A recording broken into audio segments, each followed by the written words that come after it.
Hello everyone welcome back to my mini blog स्वागत कर मोर आउटे mini blog को। तो जो दिन टाक को स्टूडेंट मैंने अपेक्षा करती आज हूँ से दिन माने आम इंटरनाल परीक्षा 20 मार्क कॉलेज रे +2 बोर्ड। तो से सब प्रिपेरेसन कर आम आसी पहुँचलु कॉलेज आसला जेझा रूम को देखी सारी परीक्षा देकी आसी बाहर को बाहर आसी गुपचुप खाई सारापर देखाई आम जग्गा भाई प्रशांत भाई निखिल भाई आमर मिशन दादा सी आम बड़ लोक कॉलेज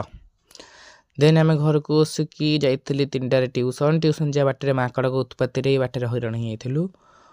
10 12टा माकड़ एकाथर रोड पूरा क्रॉस कर एकुटिया तो मैं गली रहीगली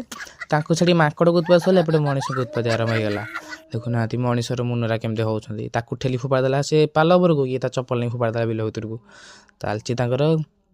ताको सब बुझा बुझी करके सरला आसी बाटर आसा बदले हस कथार गड़ी गड़ी आम 4 जण आछू से लिंक झील माइल कोसे बाट दूर